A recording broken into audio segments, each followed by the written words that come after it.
Trilogy udanoj fejle sahih. An uben tanna fare fejle. This is the Battle of Helm's Deep. It's often cited as one of the best sequences of the entire Lord of the Rings movie trilogy, but before it could triumph in theaters and extended editions, Helm's Deep had to survive the rigorous process of film editing. While several changes were made for the final cut, one stands out above the rest. The decision to completely remove one character from the battle had a significant impact on the entire trilogy and is still scrutinized by fans today. So it begins. If you're into deep dives like this one, be sure to like this video and subscribe to Nerdstalgic so you can keep up with all our latest releases. The Battle of Helm's Deep in 2002's The Lord of the Rings: The Two Towers is as legendary in-universe as it is to fans of the franchise. Known to book readers as the Battle of the Hornburg, the sequence represents a major turn in the fight against Saruman's forces. It's a tale of cunning strategy, friendship, and hope in the face of a seemingly impossible task. The process of bringing the battle to the big screen actually boasts a fairly similar tale. It also seemed to be an impossible task which required hundreds of members of the cast and crew to make it a reality. Ultimately, however, it was Peter Jackson, Philippa Boyens, and Fran Walsh who rode in at first light on the 5th day and changed everything. Was it changed for the better? Well, that depends on what side of the conflict you're on. As is the nature of adaptation, there was no way to produce a perfect recreation of J.R.R. Tolkien's words in a new medium. If you were to just shoot the book page by page, scene by scene, it would just be a mess. Peter Jackson and company endeavored to honor the spirit of his words. This was the case for the entire Lord of the Rings trilogy, not just Helm's Deep. As a consequence, fans have been debating the validity and necessity of every little change since the movies were first released. Chief among those changes are the ones made to Lady Arwen Evenstar. Tolkien wrote Arwen as less of a character and more of an ornament on Aragorn's crown. An ethereal elven maiden that stands silently at his side, bears his son, and weeps for him when he's gone. Liv Tyler's portrayal of the character is very different. The choice to give Arwen more agency was a deliberate one on the part of the filmmakers, and though it made the trilogy stronger overall, it was met with a massive amount of backlash in the early 2000s. Before Fellowship was even out, fans had latched onto a clip in the trailer featuring Arwen saying the new iconic line, "If you want him, come and claim him." Online speculators feared that they would officially adopt Arwen as a member of the Fellowship. Fear gave way to public outcry when they watched the movie, only to learn that she had effectively replaced the character of Glorfindel. Comparisons to Xena Warrior Princess followed soon after, and a certain subset of fans were ready to write off the whole trilogy as an apocryphal blight on Tolkien's work. Now, imagine what they might have said if Arwen had fought at Helm's Deep as originally intended. We had a romance where the two characters, Aragorn and Arwen, were in two completely different places in Middle-earth, so how on earth can you keep a romantic story going when you can't actually have the two people connecting? Yes, even though she isn't there in the book, the Lady of Rivendell was supposed to fight alongside Aragorn and the others at Helm's Deep. And this wasn't just an idea that got thrown around during the writing process.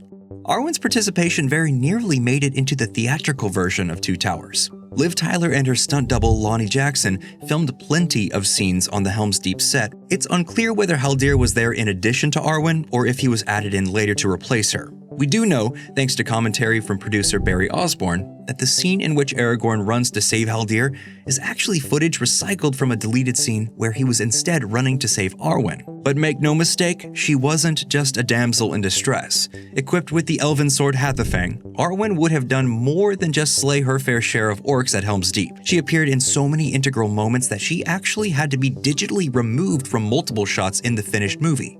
According to an anecdote shared by Orlando Bloom in the appendices of The Two Towers. Initially it was, I think, Liv threw down a rope and then we pulled them up together. I think they painted her out or something like that because they decided that she wasn't going to be in that sequence. Next time you rewatch The Two Towers, pay attention to the moment where Aragorn orders everyone to retreat behind the walls, and you'll see a conspicuous elven woman in a red dress running beside him. Later, when the Rohirrim descended onto the orcs at dawn, you can catch a glimpse of her again in the chaos. Though they did their best to digitally disguise her when she couldn't be totally removed, it's easy to spot her and her horse Asphalloth once you know where to look. So you may be wondering, why go to all this trouble? Why write Arwen into the Battle of Helm's Deep, film Liv Tyler and Laney Jackson on set, and then go through the painstaking effort to digitally remove her? The answer is multifaceted, yet it can be summarized with one word: intent. You couldn't fake tell the story as written with these two main characters being apart from each other because they were always together. In Tolkien's work, the two of them are rarely in the same physical location and barely speak to each other. While Jackson, Boyens, and Walsh did set out to make Arwen feel like her own character, they also wanted her relationship with Aragorn to be believable and emotionally satisfying.